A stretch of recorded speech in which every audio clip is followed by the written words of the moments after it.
Hey, are you a business owner, entrepreneur, or professional?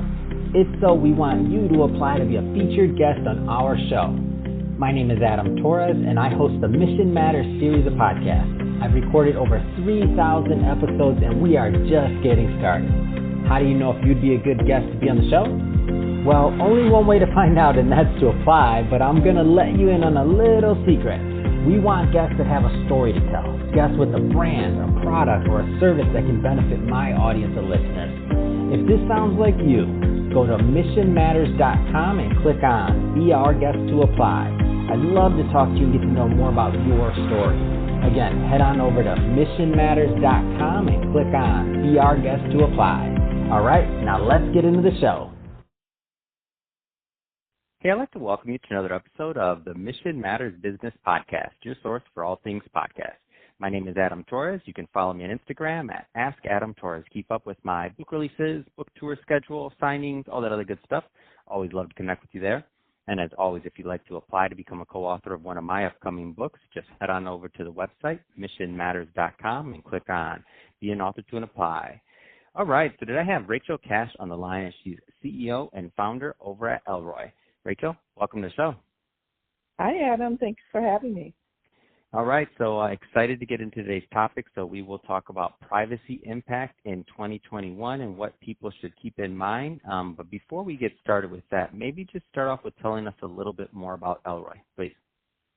Yeah, so ELROI is a data management tool. We provide solutions for both consumers and enterprises, and specifically for enterprises, we help them get into tactical compliance for different privacy regulations and then roadmap them to more sustainable compliance over the months that they work with us. So I think you're the one that I definitely want on the line to talk about this. So privacy impact 2021, I mean, we're all affected by this. I mean, what do we need to know? Well, it's changing, and the landscape is continuing to grow. Last week, we had 2 new privacy regulations coming out, both in Florida and Virginia.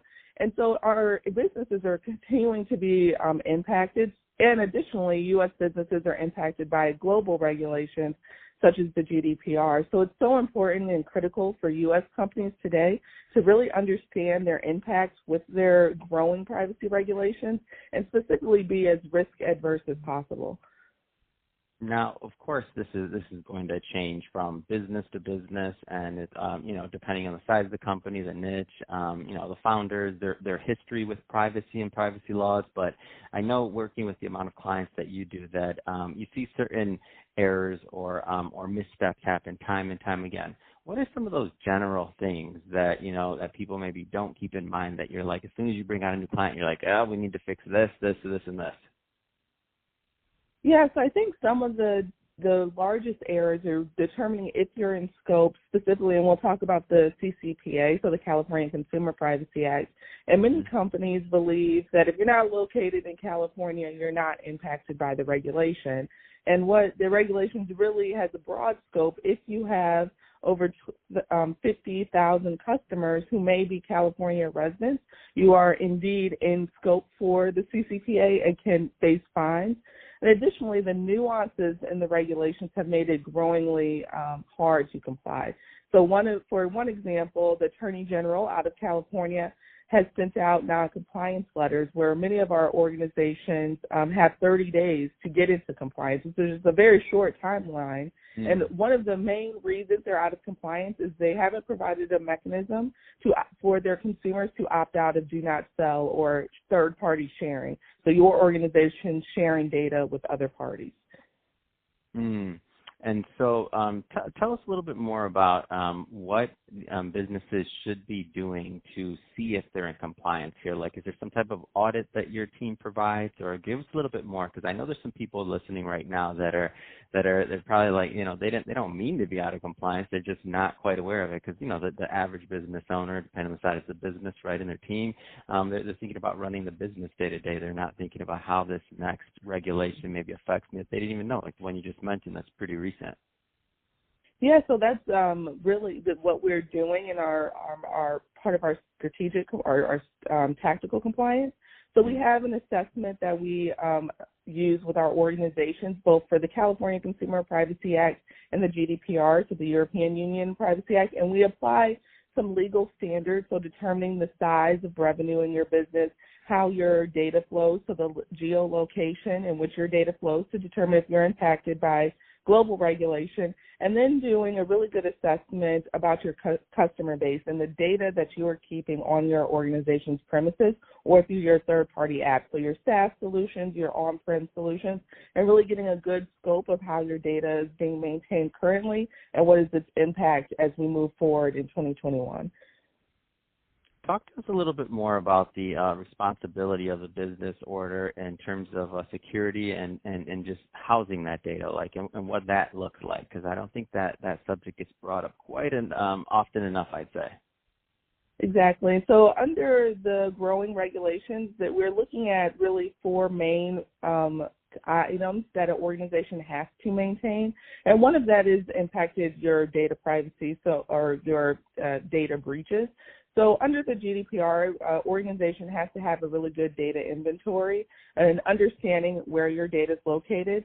And then additionally, you have to provide your customers rights, access rights. And those access rights are the rights for disposal of their records, the right of return of their records, as well as under the GDPR, the right to modify their records.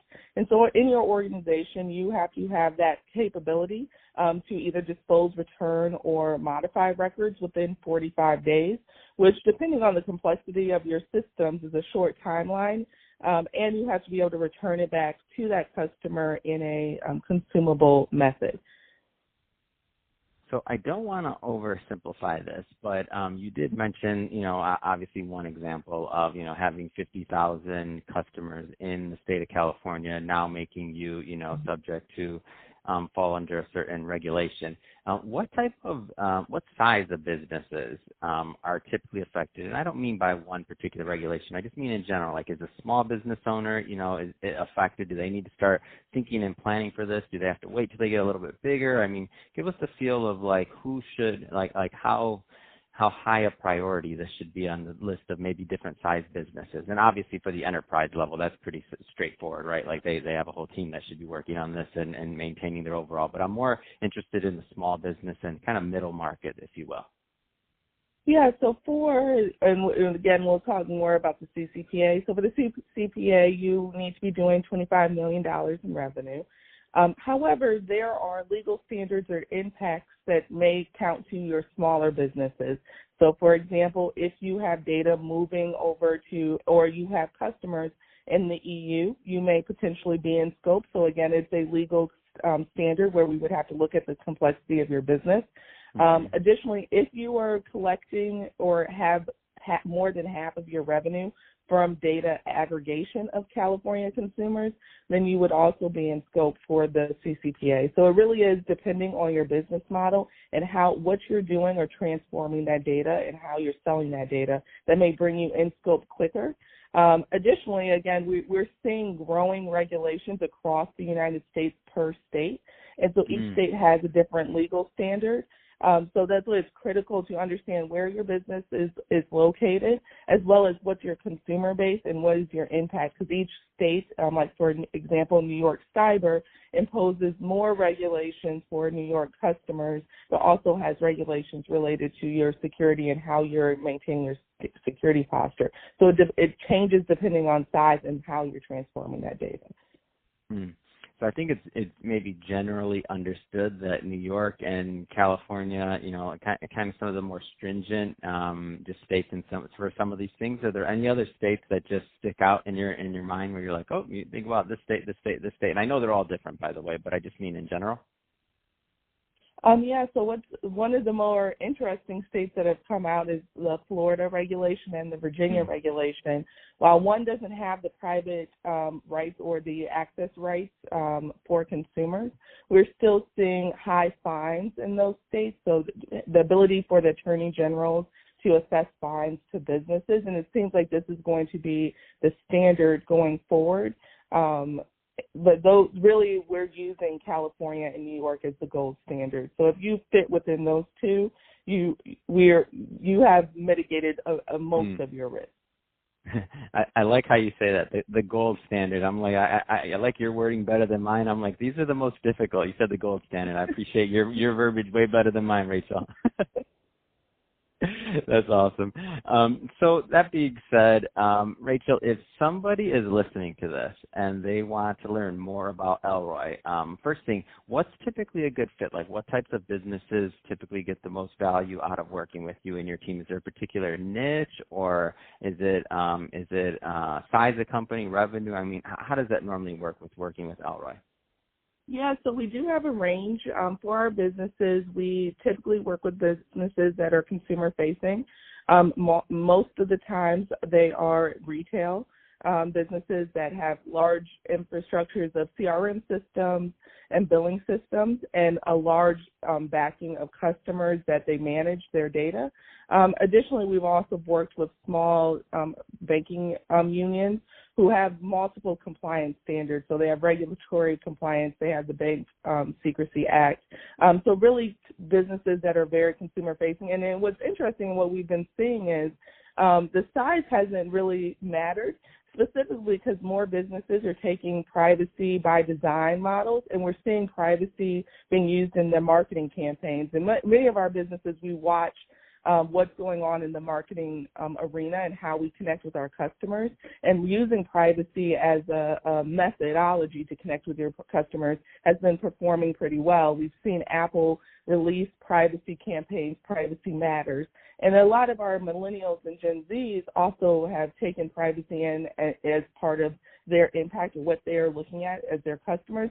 So we've seen a wide range of businesses who've reached out to us, even as little as small businesses, because they're using it as a marketing strategy. Yeah, that's awesome. So Rachel, if somebody is listening to this and they want to reach out to you and your team, what's the best way for them to do that? Yeah, so if you visit us at ELROI.ai, so ELROI.ai, is the best way to contact us. We have different mechanisms that you can schedule time directly or email us at team@ELROI.ai. And we love talking to people and just getting a good scope. And if you need any advice, we're more than happy and willing to assist. Fantastic. Well, Rachel, really appreciate you coming on the show today and sharing more about your background and all the great stuff you're doing over at ELROI. And to the audience, as always, thank you for tuning in. Hope you got a lot of value out of this. If you did, don't forget, hit that subscribe button. Want you to come back and be a return listener, return visitor. We have a lot more great guests just like Rachel coming up for you, and don't want you to miss anything. And Rachel, thanks again for coming on the show. It's been a pleasure. Thank you.